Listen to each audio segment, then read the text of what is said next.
the focus of the workshop is really about how do you apply these things and ensure that you understand that underlying It gets more concept. and more specific. Absolutely. Yeah. Welcome to another episode of Financial Currents with ZISHI. Today we're going to talk about education in the exchange-traded financial markets. My name's Jamie Phillip, an approved partner of ZISHI, and we have a very special guest today. Hi Jamie, thanks for having me. So my name's Neil Scurlock, I'm Head of Education at ICE. ICE being Intercontinental Exchange Group. Within the group we provide education to market participants, members, other clients, and importantly our own staff. What are ICE looking to deliver through its financial education program? With our partners like ZISHI, I think our most important thing is that practical, market relevant education. We do that through a variety of different ways. One of our prime areas of focus is very much practical simulation-based learning, ensuring that people can apply that theory, concept, knowledge, whatever it may be, in a relatively safe environment. They can test their understanding, we can help and support them. And the access to expert knowledge alongside that is really, really important. So again, the people who we try and partner with to help us provide that education will be people who are experienced in the markets, particularly in many cases from a trading perspective. Because we're looking at it from an exchange side of things, it's good to get that client side exposure as well, so we can marry those two things. We look at blended formats, flexible formats, again to meet the sort of the changes in the working environment, and with a lot more people working from home and teams spread geographically. That's highly important. We also try and bring in, wherever we possibly can, ICE products, services as examples of how things happen in the market. Yeah. So that brings together those two elements. And always within an exchange and clearing environment, you've got the important override of providing fair, orderly markets. And with that, we've got the regulatory rules and compliance side of things. I spent my career in sales and trading. Scenario-based learning sounds brilliant to me. Rather than being taken off desk to an unfamiliar environment and spending time away from the markets, can you just describe how you would make scenario-based working look at ICE? The thing that we've looked at simulation and worked with simulation in different guises. But the one thing that we found that particularly when we're trying to enable people to understand and apply certain concepts is if you deliver something on, spread trading in a volatile environment, as an example, what you then want people to be able to do is get onto a system and practice in those same underlying market conditions. So if you can build scenarios which enable people to be, for want of a better word, forced through a whole host of things that happen in a market normally over a 6-12 month period, but in a condensed 1 hour, 1.5 hour game type situation, then it enables them to really experience those things with an expert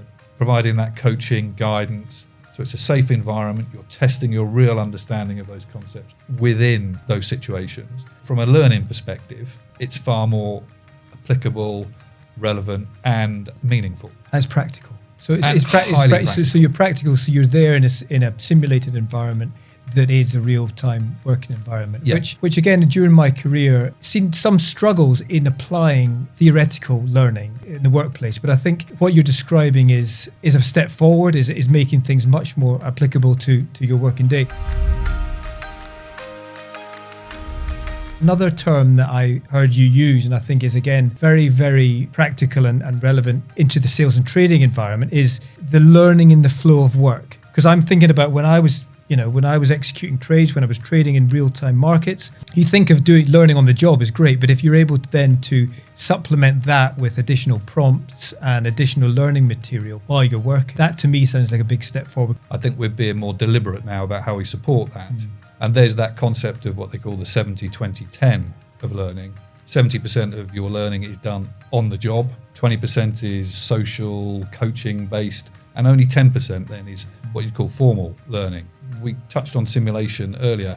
The simulation stuff we do sort of sits in the 10, but it's trying to be as applied as possible so that you can bring it back to the 70. But then equally with that 70 side of things, our partnership with ZISHI, for example, enables us to work with them to build a lot of digital content, relatively granular levels, which ideally, then if you're sitting at your desk and there's a new piece of, MiFID regulation has come along, if you're not quite clear on it, you can be at the trading desk, you can click on an app and bang, you've got a short, really focused, punchy piece of learning, which enables you to take that on board and continue.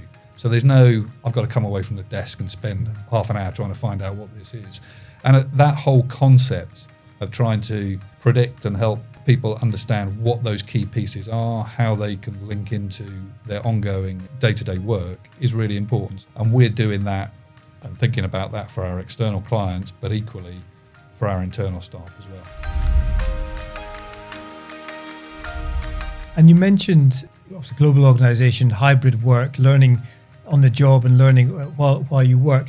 How do you look at that when it comes to in-person and online? Yeah, so in-person is still the core, I think, of what we do. Importantly, and I think certainly the COVID period, if it brought some real positive change in the learning, was very much the fact that actually you can create really effective learning and deliver it, whether it be live, virtual, digital content that can be absorbed or taken at any time on demand, but then bringing that together with the workshop stuff. So, time is of the essence for many people in the workplace and for many employers and client organizations. So if you can provide things like concepts, theories, and so forth through things like on-demand digital content, and effectively prep people so that then when they come to a workshop, the workshop's a bit more focused and punchy, and also going back to that whole notion of applied, it's more of an applied session because we've assumed you've taken on board some of those concepts and theories, and whilst you will revisit those to a certain degree, the focus of the workshop is really about how do you apply these things and ensure that you understand that underlying It gets more concept. and more specific. Absolutely. Yeah.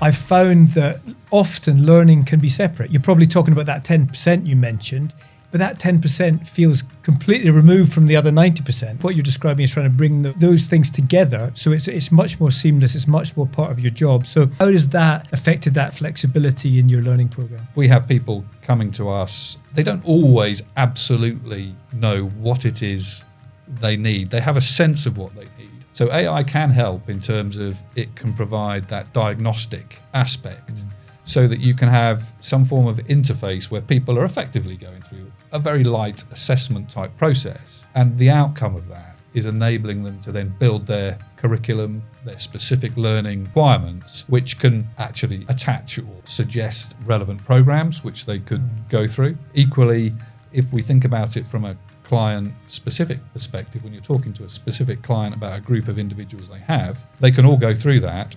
You can work with the client then to build something which is quite tailored to those. So it's personalisation. Personalisation is really, really key. And so you can do it at an individual level, but equally then you can do it at the team, corporate level. And a lot of that flexibility of the different types of content then can be pulled from libraries to satisfy the delivery.